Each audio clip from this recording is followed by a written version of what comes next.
राजा काहे छोड़ के चल गया, याद बड़ी सतावे, न दिन के चैन न रात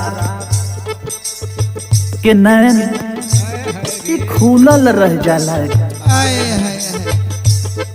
एक कमलेश भाई, गगन भाई हो, हई दसवीं भाई मदन भाई के समझा दी, हमार जवनिया एकदम अर्र करतिया, बड़ा बेचैन बनी। हमरा दुख के कोई बुझे वाला नहीं थी, रउआ हमारा कब हई पंडित माटी लगना के का कहीं, एकरे पतरा में हमारा मांग भराई के साइते नहीं थे मिलता। लॉकडाउन लगल तनी गगन भाई कह के राजेश व्यास जी से हमार पतरा निकलवाई ना, रोकी घूस देवे के होई।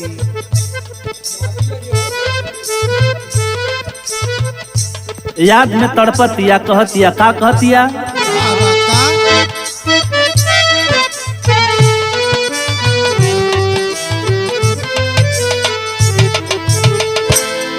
कब आईबा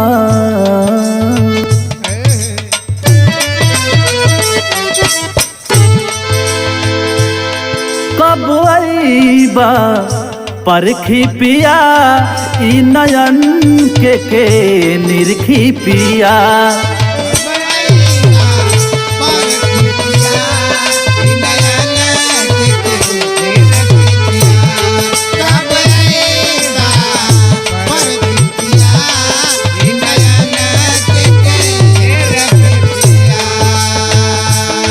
कब आईबा परखी पिया, कब आईबा परखी पिया, कब आईबा परखी पिया ई नयन के निरखी पिया।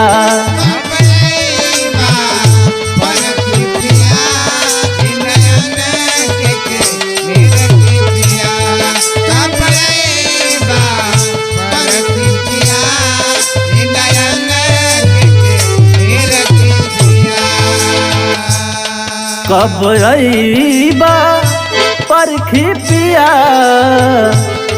कब आईबा परखी पिया, कब आईबा परखी पिया ई नयन के निरखी पिया।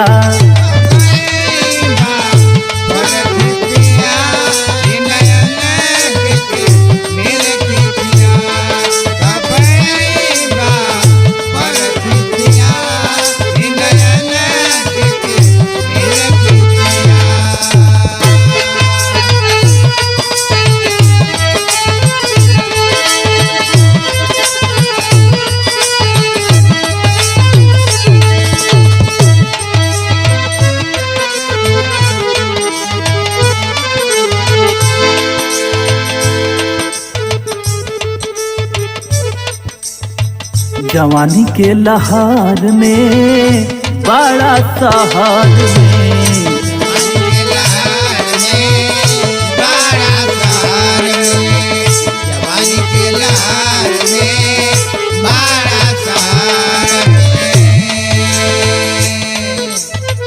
मिलता जवानी रोजे थोड़े थोड़े जहार में,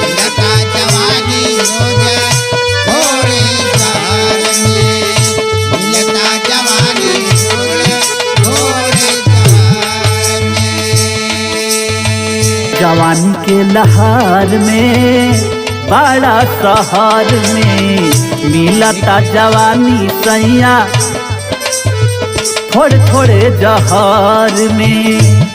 कब चाहबा तबे हर सीधिया, कब आईबा परखी पिया ई नयन के निरखी पिया।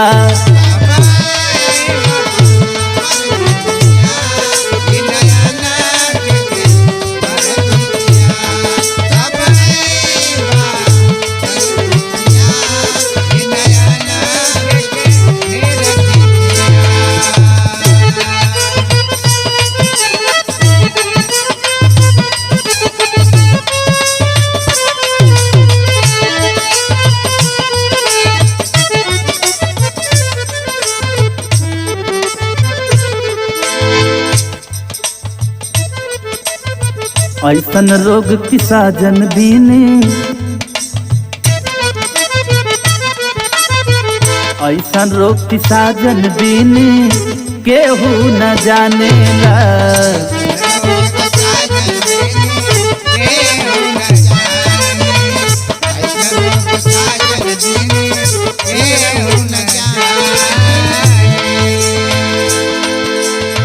ऐसा रोग की साजन बीने केहू न जाने।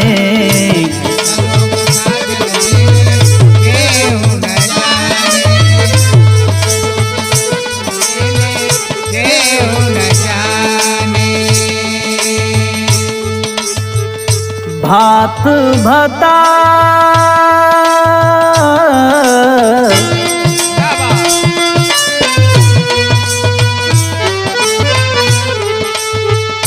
भात भतार बिना मन नहीं माने।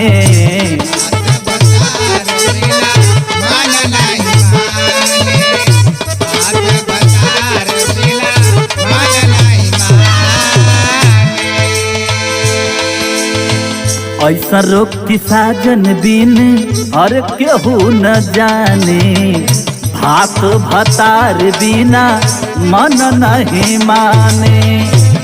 पन विशाल ससिलाल जसना अरे चरसी पिया।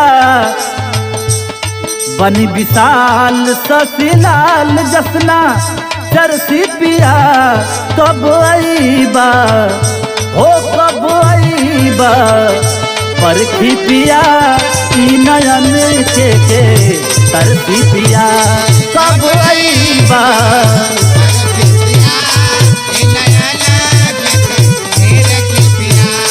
कब आईबा परखी पिया ई नयन के निरखी।